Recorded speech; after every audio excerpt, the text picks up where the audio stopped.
BEING being இந்த வார்த்தையோட முக்கியமான 4 பயன்பாடுகளை பற்றி தான் இந்த வீடியோவில் பார்க்க போகிறோம். பி அப்படின்ற வேர்பனுடைய ING ஃபார்ம் தான் இந்த பீயிங். பீயிங்கோட முதல் முக்கிய பயன்பாடு கண்டினியூஸ் டென்ஸோட பாசிவ் வாய்ஸ். இதுக்கான எக்ஸாம்பிள்ஸை பார்த்துடலாம். அப்புறமா ரெண்டாவது பயன்பாட்டை பார்க்கலாம். The case is being investigated by the police. இந்த வழக்கு போலீசாரால் விசாரிக்கப்பட்டு கொண்டிருக்கிறது. The case is being investigated by the police. The package is being delivered by the courier boy. Package courier boy மூலம் டெலிவரி செய்யப்பட்டு கொண்டிருக்கிறது. The package is being delivered by the courier boy. The vegetables are being sold by the greengrocer. காய்கறிகள் காய்கறி கடைக்காரரால் விற்கப்பட்டு கொண்டிருக்கின்றன. The vegetables are being sold by the greengrocer. The new policy is being implemented by the government. புதிய கொள்கை அந்த அரசால் செயல்படுத்தப்பட்டு கொண்டிருக்கிறது. The new policy is being implemented by the government. The interview is being conducted by the manager. நேர்காணல் அந்த மேலாளரால் நடத்தப்பட்டு கொண்டிருக்கிறது. The interview is being conducted by the manager. The project is being managed by a different team leader. திட்டம் வேறொரு குழு தலைவரால் நிர்வகிக்கப்பட்டு கொண்டிருக்கிறது. The project is being managed by a different team leader. The food is being prepared by the chef. உணவு சமையல்காரரால் செய்யப்பட்டு கொண்டிருக்கிறது. The food is being prepared by the chef. The hotel room is being cleaned by the room service attendant.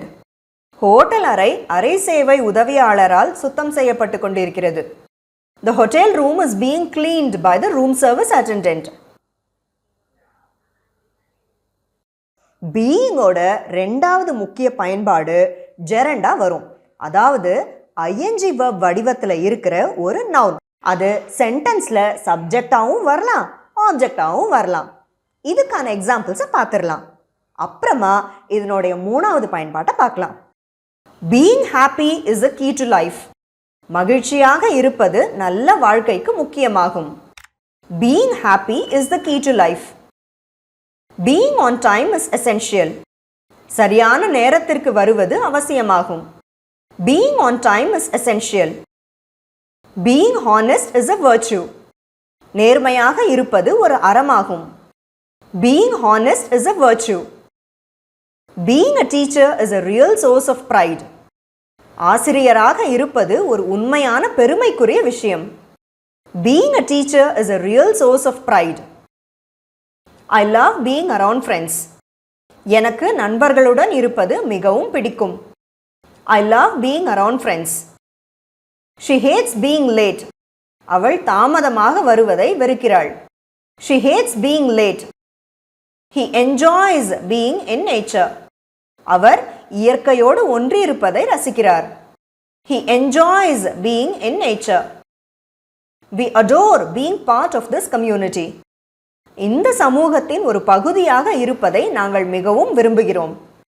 We adore being part of this community.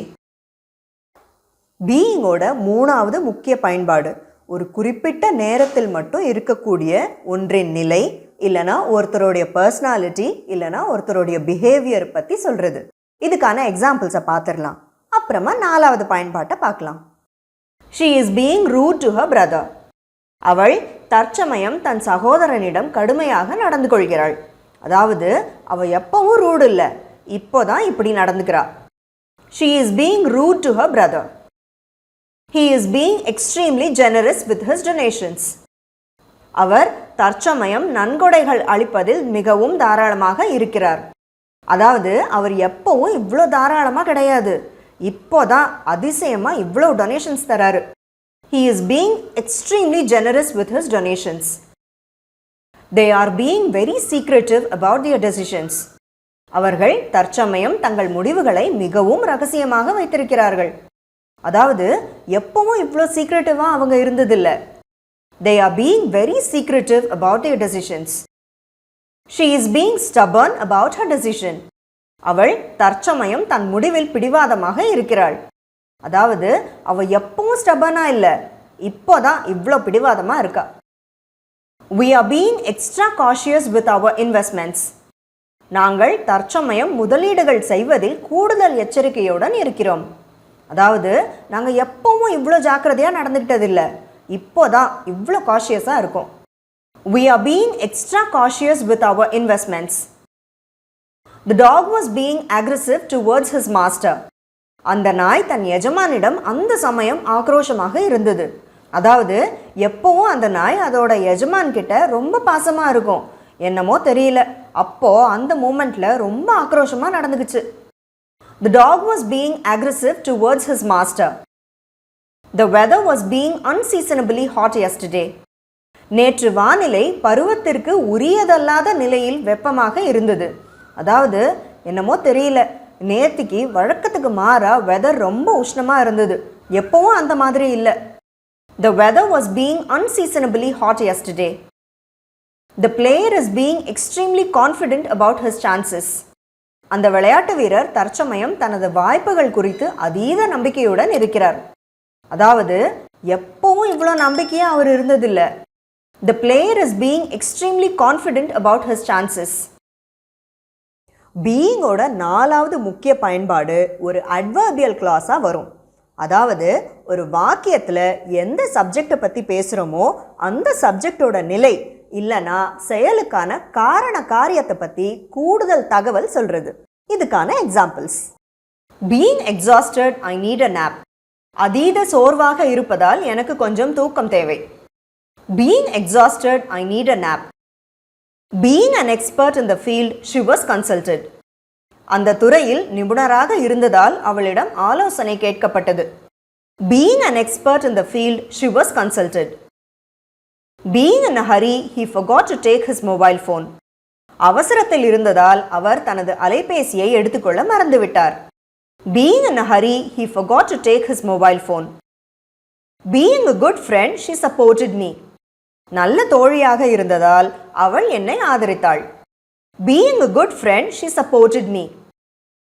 Being tired, the team members took some rest. சோர்வாக இருந்ததால் அந்த அணிக்குழுவினர் கொஞ்சம் ஓய்வெடுத்தனர். Being tired, the team members took some rest. Being the best in the business, they were hired. அந்த வியாபாரத்தில் சிறந்தவர்களாக இருந்ததால் அவர்கள் பணியமர்த்தப்பட்டனர். Being the best in the business, they were hired. Being a quick learner, he picked up the skill. எதையும் விரைவாக கற்றுக்கொள்பவராக இருந்ததால் அவர் அந்த திறமையை அடைந்தார். Being a quick learner, he picked up the skill. Being in a good mood, she smiled at everyone. நல்ல மனநிலையில் இருந்ததால் அவள் எல்லோரிடமும் புன்னகைத்தாள். Being in a good mood, she smiled at everyone. என்னங்க, எல்லா எக்ஸாம்பிள்ஸையும் பார்த்தீங்களா? உங்களுக்கு புரிஞ்சிருக்கும்னு நம்புகிறேன். ஏதாவது டவுட்ஸ் இல்லை குவெஷன்ஸ் இருந்ததுன்னா கமெண்ட்ஸில் கேளுங்க. எப்பவும் போல் எல்லாருடைய கமெண்ட்ஸ்க்கும் ரிப்ளை பண்ணுறேன்.